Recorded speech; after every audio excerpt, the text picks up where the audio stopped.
My mother died in a tragic car accident. It was a Saturday morning. She went out to buy some presents for her grandkids. Thanks to the slippery roads and dumb drivers, she ended up getting hit while walking on a sidewalk, dying on impact. And in some twisted turn of events, everything she bought survived, almost in perfect condition. We buried her soon after. And I remembered how one night, while we were having drinks, reminiscing about my childhood, she sarcastically said how I should leave her phone in her casket once she dies, in case she woke up. We both laughed at that, so I did just that. I left her phone, because I thought she'd want that. It also gave me some peace of mind. The following month came and went. I don't really remember much of it. It's all a blur. I wasn't in my right mind. I was mourning in my own way, not really socializing. Staying away from everyone and everything at work. Not going out despite multiple invitations by friends and my wife. I even skipped my kids' Christmas school play, which I hate myself for. They were so sad that I didn't come. My wife eventually gave me an ultimatum a week before Christmas. Either I'd get my shit together, or I'd have to find a hotel to spend Christmas at. It was difficult, but I did. And I tried. I really did. My wife and I debated for a while whether or not to include the presents my mother bought for the kids, and whether or not to tell the kids, which also meant telling them that Santa isn't real. We couldn't agree on either option, so we reached a consensus. We do give them the presents my mother bought, and we do tell them it's from her, but in a special way. Grandma talked to Santa in heaven and asked to get you these gifts, is what we told them. They cried, they laughed, so did we. Christmas was great. First Christmas without my mother, and it hurt. For some context, we opened gifts the day before Christmas, before sleep. It sounds weird, I know, but we come from a European country and that's just how things are done here. We're used to it. After the kids went to sleep and my wife signed off to bed, I just couldn't. It was eating me alive not being able to talk to her, and I cried. I cried so much. I was such a mess that before I knew it, I had my phone held up to my ear, ringing. The ringing stopped. I pulled the phone away, looking at the screen in shock. The call timer was still ticking. It was the screen of being on call. I heard some shuffling and other weird sounds on the other side. Trying to listen in closer, I put it back to my ear. "Hello?" I said in a shaky voice. "P?" A female voice responded. My mom's voice. P was the nickname she always used for me. "Mom?" I broke into a sob. She didn't say anything for a long while. "I'm sorry, Mom." "I'm here," she said. "I miss you," I replied, clutching the phone harder, as if doing so would get me closer to her. I couldn't really understand how this was happening. Maybe I was hallucinating. "It's your fault," the voice rang from the other end. "What? Mom?" I was confused. What did she mean by that? Her voice was weird. It was hers, but somehow broken. Distorted. Maybe the connection was bad. I mean, she was below the ground. "It's your fault," it said again, even more distorted than before. "You killed me, you killed me, you killed me," it started repeating, screaming at me. I dropped the phone and started sobbing louder, covering my ears. I stayed like that for a long while until my tears dried out. I opened my eyes again and looked at the phone on the ground. The call was still running, now at 15 minutes. It was silent again. "Mom?" I asked in a shaky voice. "I'm outside." Her voice was back to normal, but it no longer sounded like her. It sounded like an imitation almost. "What?" I asked, not believing what I'm hearing. A loud knock suddenly resounded at the front door. A single loud knock, startling me. "Open," she whispered, and another knock came.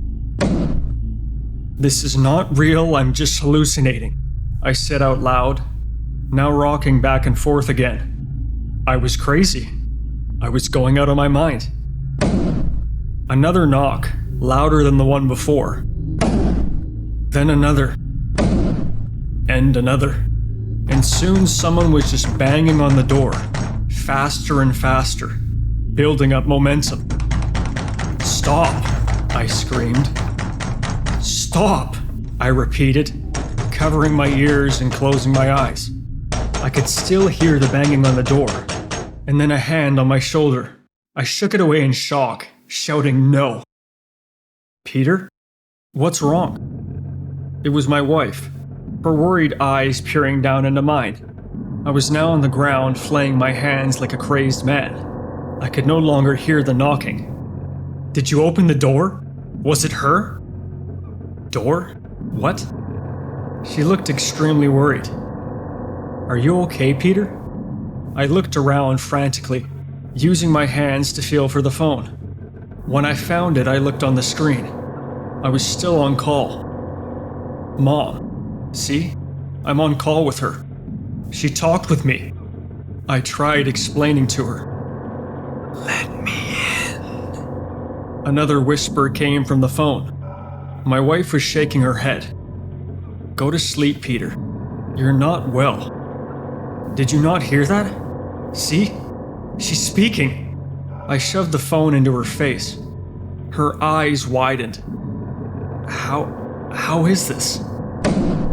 Another loud knock at the front door interrupted her. "What the hell? Who's knocking at such a late hour?" She started walking over to the front door.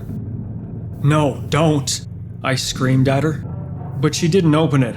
All she did was look through the peephole. "There's nobody here." Another loud knock. My wife jumped back, startled. "What the hell? Whoever this is, it's not funny. We're calling the police." "It's me," the voice whispered again. Another knock. "That's it. I'm calling the cops." My wife walked upstairs, probably to get her phone. "Please let me in. It's cold," it pleaded, no longer sounding like my mother, not even an imitation. It sounded like something inhuman. I slowly and shakily walked over to the front door and looked through the peephole while still holding my phone. I saw a figure in the tree line across the street, taller than any cars parked on the side of the road. It screeched loudly and started running to our house.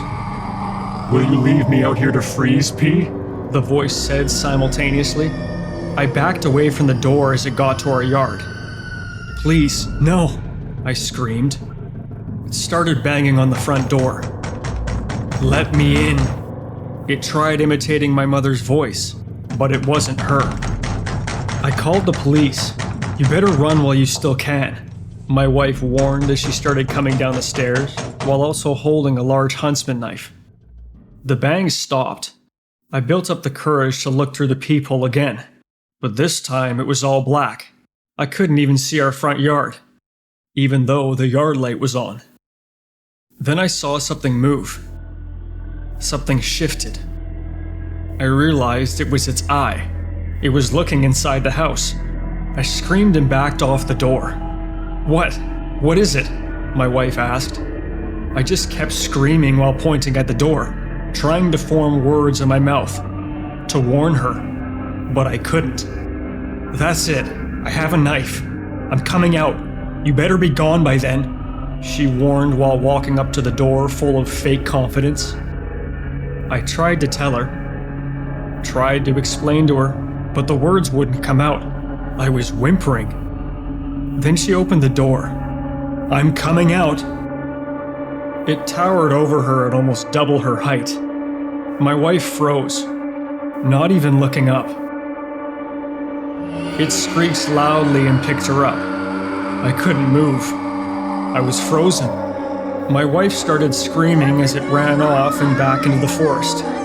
I could still hear her screams long after she was gone. I was in shock, still frozen. Eventually the police came, trying to question me. I was completely unresponsive. All I could mutter out was it took her. The phone call was still connected to my mother's phone, now running at 76 minutes. The reality hit me eventually. Whatever it was, it took my wife. I calmed down despite my circumstances and was able to explain it to the cops.